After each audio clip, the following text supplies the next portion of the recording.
I just recovered from a terrible hardship. I left my Vita on an airplane. Super dumb. Don't weep for me though. After much searching, I bought another Vita just before a healthy heaping of fantastic games are set to hit the digital store. Here's a sneak peek at 6 games that I just played and that you need to know about. You may still be scarred by the troubling launch of the Vita. Games tried to use all of the system's functionality, and we end up with soulless gimmicks like little deviants. Bad times. But there is a silver lining to those failed experiments. Behold Murasaki Baby, an endearing puzzler that couldn't exist without the Vita's many control inputs. Guide Baby by holding her hand through the hellish landscape, and manipulate wind, rain, demonic screamers, and other oddities to guide her to the promised land.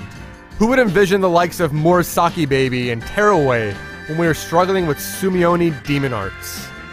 Nothing is quite as humbling as a devious puzzler. You're suave and confident, strutting through brainy barriers without any hiccups to your giddy-up, and then you're stumped. I love that feeling, and when I finally overcome that challenge, that's one of my favorite parts of gaming. Metrico is all about that empowerment. The setup is so strange it sounds like a joke. You must master infographics. But you'll stop laughing soon enough.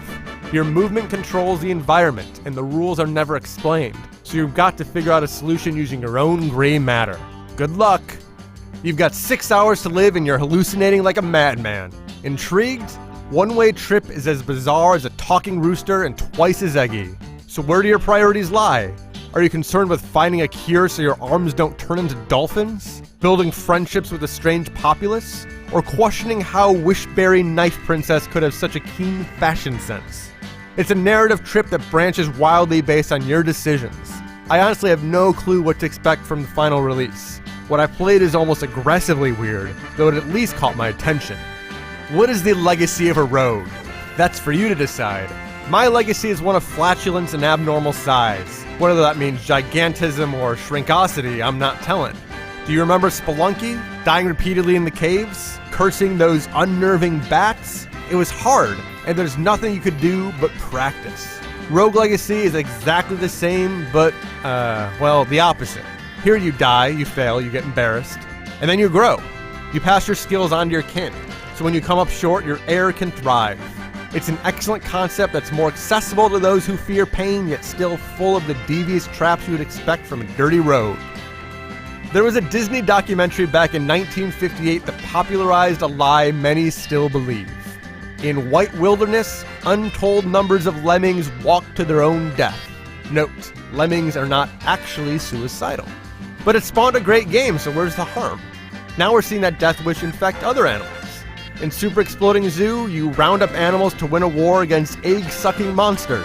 And you do that by blowing them to pieces. Weird? You betcha. And I was digging the puzzle solving as I got deeper into the demo. Certainly one to watch, just don't buy the propaganda.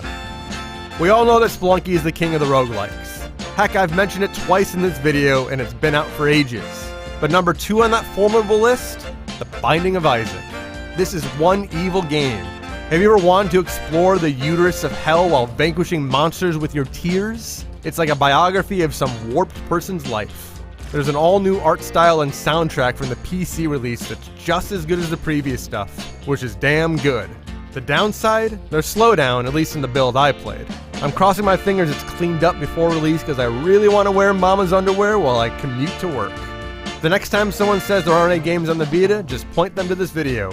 Or, you know, the hundreds of games already on the system. Either way.